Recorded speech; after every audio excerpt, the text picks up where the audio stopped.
జైల్లో పెట్టి కటకటాలు వెనక పెట్టాలన్న ఒక ఉద్దేశంతో ఒక తప్పుడు కొత్త కేసు పెట్టారు. ఇది కొత్తగా నిన్న మాత్రమే రిజిస్టర్ అయిన కేసు. ఈ కేసుకి వంశీకి ఏం సంబంధం లేదు. ఈ కేసులో వంశీ కడిగిన ముచ్చేలా బయటకు వస్తాయి. చాలా దారుణమైన సెక్షన్స్ కావాలని ఇంపోజ్ చేశారు. 104 క్లాస్ 1 అనే బిఎన్ఎస్ సెక్షన్ అనేది it is a life conviction section. కావాలని ఈ కేసు పెట్టారు తప్ప ఈ కేసుకి వల్లభనేని వంశీకి ఎటువంటి సంబంధం లేదు.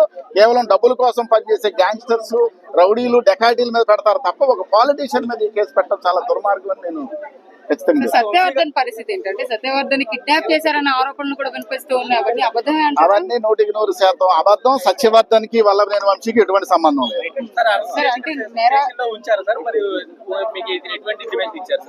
వల్లభనేని వంశీ కలవలేదండి, నన్ను అలౌ చేయట్లేదు.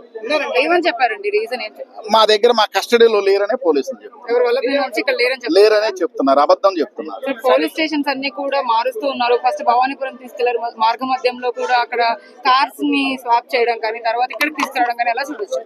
ఏం లేదు, కంటికి కన్ను పంటికి పన్ను లాగా ఏదో రఘురామకృష్ణరాజుకి ఏదో జరిగింది, దానికి ప్రతీకారంగా వల్లభనేని వంశీని ఏదో చేయాలనే ఉద్దేశంతో ఉన్నారు. అవన్నీ ఏం చెల్లవు.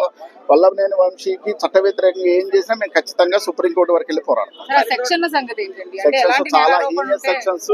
అది రౌడీలు, గోండాలు, డబ్బుల కోసం పనిచేసే గ్యాంగ్స్టర్ల మీద పెట్టే సెక్షన్స్ పెట్టారు వంశీ. Okay please.